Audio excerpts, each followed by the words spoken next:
ভেতরে তারা আছেন। আগে ছিল 2 জন, এখন 3 জন পূর্ণ মন্ত্রীর মর্যাদায় তার উপদেষ্টা হিসাবে তারা আছেন। আবার বাইরেও তাদের আবার নানা প্ল্যাটফর্ম আছে, আবার তারা বাইরে আছেন। তো প্রফেসর ইউনূস সহ যারা সরকার গঠন করলেন এতদিন, তারা তো তাদের নিযুক্ত তাদের পছন্দের ব্যক্তিবর্গ নিয়ে সরকার হয়েছে। এখন সমস্যাটা কি?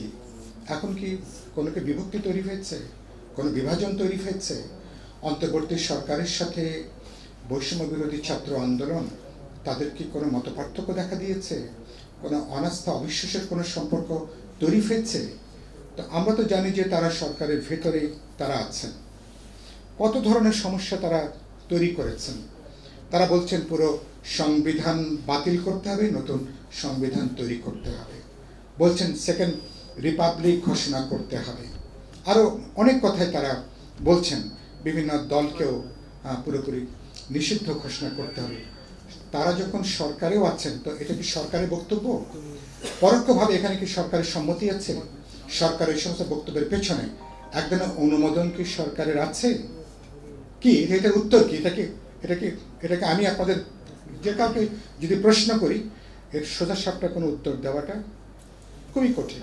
কারণ আপনারা সরকারে আছেন, আবার বাইরে থেকে আবার সরকারের আপনারা সমালোচনা করছেন। এই যে 3 জনকে যে নতুন দায়িত্ব দেওয়া হলো, আরও 3 জনকে, তার মানে আমার একজন একেবারে প্রত্যক্ষ টিচার যিনি শিক্ষার সঙ্গে যুক্ত, যিনি আমার ইন্টারমিডিয়েট, আমার ফিজিক্সের আমার টিচার ছিলেন। তো তিনিও দেখলাম তিনি এর সঙ্গে মানে বিশেষ ওই সহকারী মর্যাদায় তিনি যুক্ত হয়েছেন। তো সেরকম দেখলাম। তো এটা কি ছাত্রদের অনুমোদন, তাদের হলো পরামর্শ নিয়ে হয়নি? এটা যদি হতো তাহলে তো নিশ্চয়ই এরকম একটা বিতর্কের জায়গাটা তৈরি হতো না। গোটা পরিস্থিতি খুবই লেজে গোবরে পরিস্থিতি। সরকারের মধ্যে যে সমন্বয়হীনতা, এটা আমরা দেখছি। সরকারের মধ্যেই প্যারালেলে অনেকগুলো সরকার কাজ করে কিনা, সেরকম একটা উদ্বেগের জায়গাটা আমরা কিন্তু দেখছি। আমরা 3 মাসের মধ্যে তো এটা হওয়ার তো কথা ছিল না। বরঞ্চ আপনারা রাজনীতিকরা বরঞ্চ হাওয়া খেয়ে এখন চলতে পারেন। কেন? কারণ আপনারা সরকার 8 তারিখে যখন গঠন হলে আমরা বঙ্গভবনে ছিলাম, কথা বলেছি, আলাপ আলোচনা করেছি। 5 তারিখে আমরা রাত 11টা, 11:30 পর্যন্ত বঙ্গভবনে তিনি জাতির উদ্দেশ্যে জন্য চুপ্পু সাহেব কী বলবেন, খসড়াভাবে আমরা তার শব্দ বাক্য আলাপ আলোচনা করি। সেখানে আলোচনা হয়েছে। আমি ছিলাম, আন্না ভাই ছিলেন, আমাদের মঞ্চের অন্যান্য নেতৃবৃন্দরাও ছিলেন, জাতীয় পর্যায়ের অন্যান্য নেতৃবৃন্দরাও সেখানে ছিলেন। তো আলোচনার পরে, তো তারপরে এসে আপনারা কি হলো এখন? তো এরপরে কোনো পর্যায়ে রাজনীতিকদেরকে আপনারা কোনো আস্থার মধ্যে নেন। আমরা যখন সমালোচনা করলাম, সরকারকে রাজনৈতিক দলগুলোর সাথে এক ধরনের ইচ্ছা করে কি একটা দূরত্ব রেখে কি তারা চলছেন? তো বলে না, আমরা তো আপনাদের সঙ্গে আলাপ আলোচনা করতে চাই, সেই জন্য তো মাঝে মধ্যে আলোচনা করি। আলোচনা কি নিয়ে? মানে আমি চমৎকার করে বললেন, একবার 15ই আগস্ট কিভাবে এটা পার করবেন এটা নিয়ে আলোচনা। পরের বার হলো দুর্গাপূজার তার নিরাপত্তা নিয়ে তার সঙ্গে প্রাসঙ্গিক 2-1টা আলোচনা। এটা কি ডায়লগ? এগুলো কি তামাশা?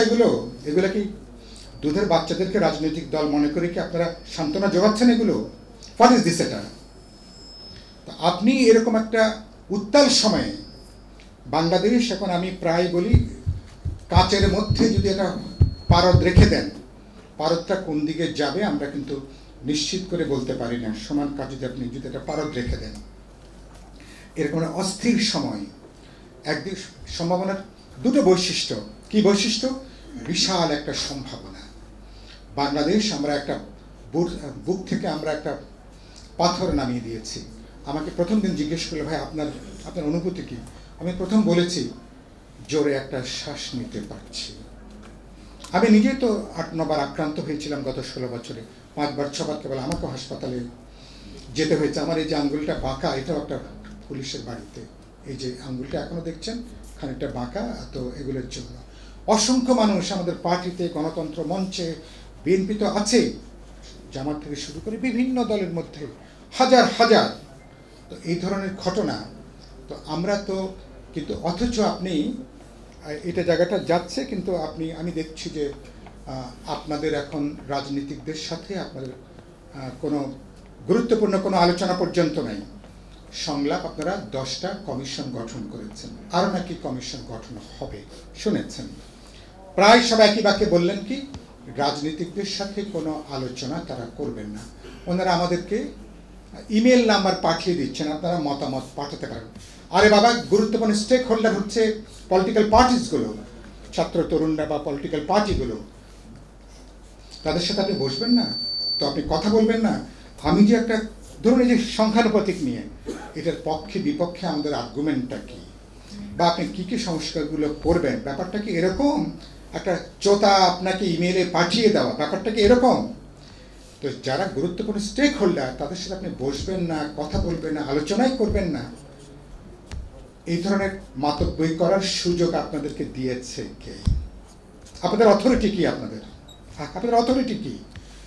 যাদের সঙ্গে কথা বলছেন এরাই তো they are the parties, they are the people, যারা এদেশের 16 কোটি মানুষের মুক্তির আকাঙ্ক্ষাকে ধারণ করে জানবাজি করে যারা লড়াইটা করল।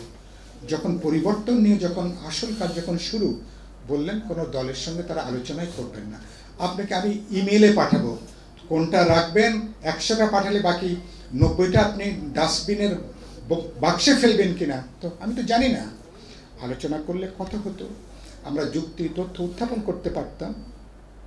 লক্ষণটা ভালো না, দৃষ্টিভঙ্গিটা আমলাতান্ত্রিক, দৃষ্টিভঙ্গিটা স্বৈরতান্ত্রিক, দৃষ্টিভঙ্গিটা চাপিয়ে দেওয়ার অ্যাটিটিউডটা।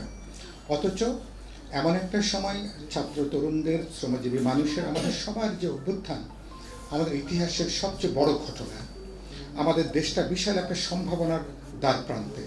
আমি প্রায় বলি, গ্রামের যিনি চায়ের দোকানে বসেন তিনিও জানেন কোন কোন জায়গায় পরিবর্তন করতে হবে, তার পকেটের মধ্যে 5-10টা 20টা কিন্তু সংস্কারের এজেন্ডা আছে।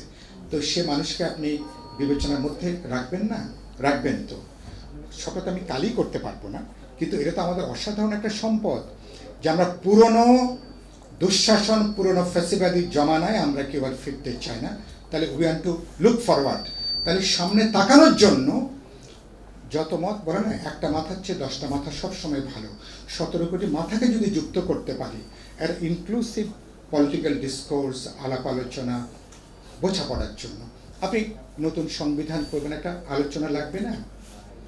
আপনি সেকেন্ড রিপাবলিক করবেন, একটা বড় প্রশ্ন ইতিমধ্যে উত্থাপিত হয়েছে না? তো আপনি যখন সেকেন্ড রিপাবলিকের কথা বলছেন, তাহলে কি ফার্স্ট রিপাবলিক 71-এ 17 এপ্রিল মুজিবনগরে আমরা প্রোক্লামেশন অফ ইন্ডিপেন্ডেন্স যেটা ঘোষণা হয়েছে, সেটাকে নিয়ে চলছেন, তাকে আপগ্রেড করছেন, তাকে নবায়ন করছেন, অথবা তাকে আপনি নেগেট করছেন? এই আলোচনাগুলো প্রয়োজন হবে না?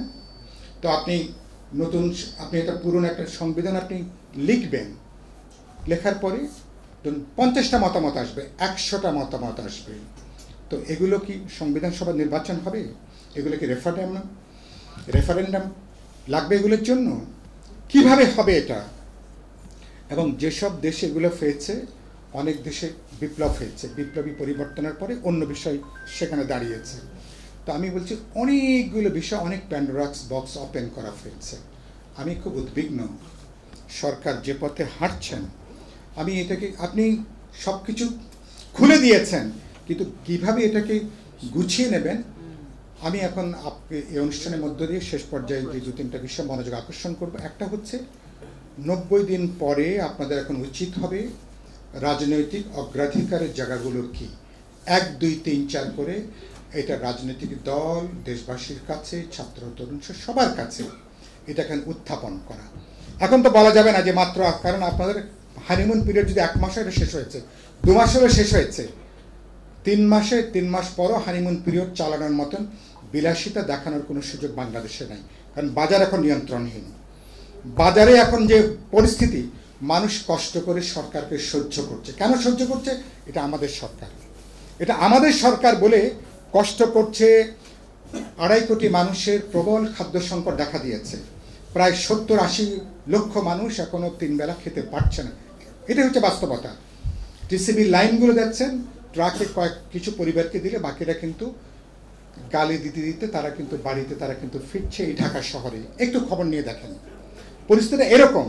এখনো প্রশাসন নিয়ন্ত্রণের বাইরে, পুলিশ এখনো পেশাগত দায়িত্বের মধ্যে নেই, এক ধরনের নৈরাজ্যের জায়গাটা চলছে।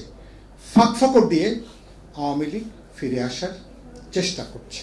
খেয়াল করেন, খুবই উদ্বেগের জায়গা। এবং বলছে কি, একটা দল কতখানি দেউলিয়া হলে প্রেসিডেন্ট ইলেক্ট মার্কিন দেশের তার ছবি নিয়ে নেতা কর্মীদেরকে দাঁড়াতে বলছে।